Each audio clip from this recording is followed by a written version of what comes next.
can't replace it, but can I reduce the amount of heat loss around this old air conditioning unit without spending money and make it look good?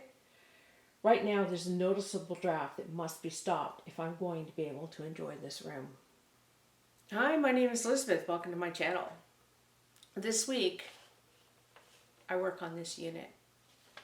I've used what I've had on hand to try and stop the drafts that are coming in off of this unit. While I was painting the trim, I measured along the top because there was a gap, and I knew there was a gap, and it was significant, and I knew I was going to have to block it with trim. So as I was measuring it, I realized that there was a lot of cold air coming through. So I got out my little infrared thermometer, and lo and behold, there was a significant temperature difference between the wall and the unit itself. The amount of cold air that was coming through, it was about 8 or 9 degrees colder. And I realized that I was going to have to address that. So my goal was to stop the drafts, not spend any additional money, and make it look reasonably good. So let's see if I achieved those goals and how I did it.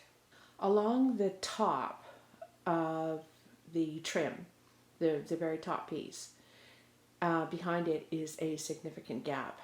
And the gap is wider than can be caulked. Usually if it's less than 1/4 of an inch, you can pretty well use caulking, but this is a pretty significant gap. So what I have done is I've cut an additional piece of trim. I don't think it's an ideal solution, but it's the one that I can do right now because I have the additional trim. So I cut that, and along the one corner is a joining piece on the paneling. So I also had to notch the back of the trim out to accommodate that, and I painted it, and I will glue it into place and then run some caulking around it just to make sure that there's no gap.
I have a piece of baseboard, but it fits perfectly because there's a screw here, so anything that's thick gets in the way, but this would work on the sides, and then I could put this underneath,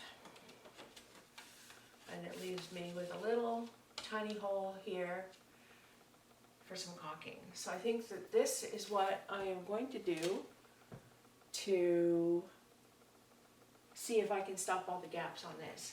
And this baseboard, I have 2 8-foot lengths, and I don't need all of the 16 feet for the job that I'm going to do with it.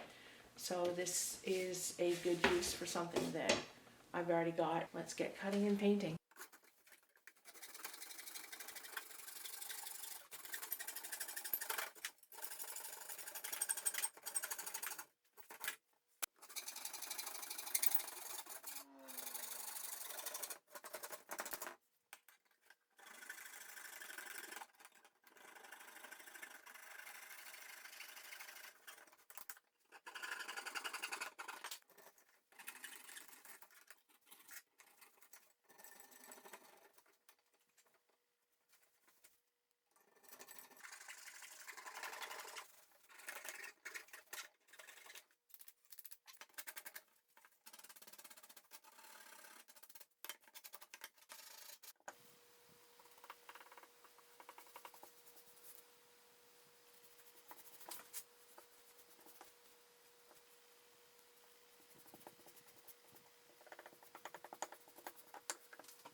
Okay, I'm just using glue. I am really nervous about nailing, but I think that will hold. And it will need caulking.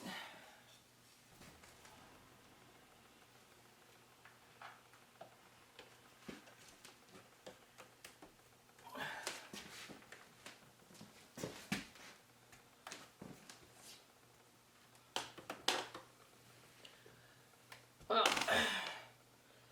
certainly looks like trim on trim on trim on trim, but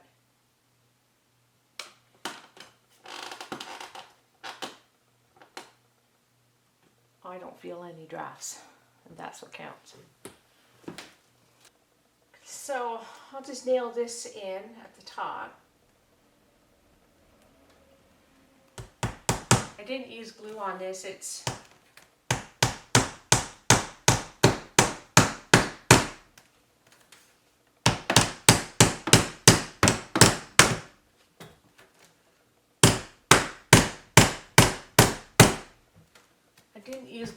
well supported by the trim.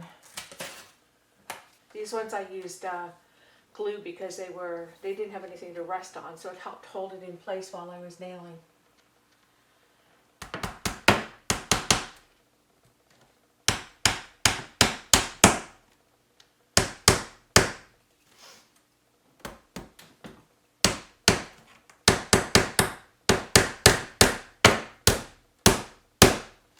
So I put nails in all of the trim to hold it in place. Hammering and nailing is not my skill, and I'm very nervous about doing things like that. Splitting the wood, especially when I've gone to the work of preparing everything and then it splits. And there's only one split and it's really small, so I'm not too terribly worried about it. But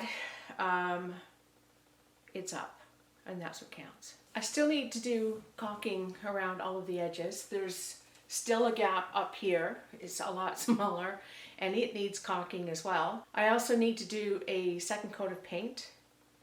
I only did one coat, and I don't want to do the caulking until I've done the second coat of paint. No, I don't want to do the caulking until I can put on the second coat of paint. So you can second coat after 6 hours. So at that point, I will then do the caulking, let it dry for its half hour, and then I will do the second coat of paint.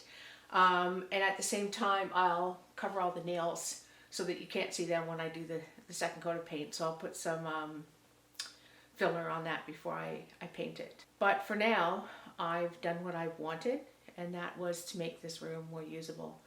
I can't imagine what it would have been like to do any of my crafting in here with the drafts that were coming through this unit. It was on a day like today, it's not so bad because it's at freezing, and so it's not so bad. But when I first encountered it, there was quite a difference. So I'm glad that I got that done. And of course, it has made the room much more usable.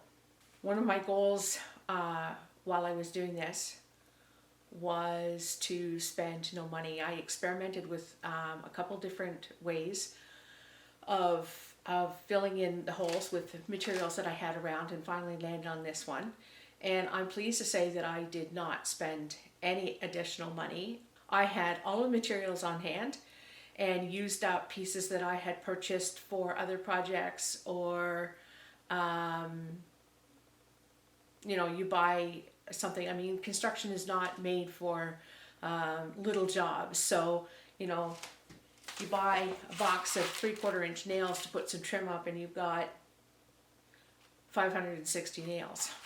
So it's good to know that I can put to use some of the materials that I had previously purchased and weatherproof this air conditioner with no additional cost. That's it for this video. It was a fairly quick one, but it was a necessary job. I am still working on the built-in cabinets and the trim, but I really felt that before I got myself more comfortable with all the furniture put back, I really needed to get this weatherproofed. So I'm glad it's done. Thanks for watching. If you like this video, please consider giving it a thumbs up, and I would love it if you would subscribe and join our community. Thanks for watching. I'll see you next time. Bye for now.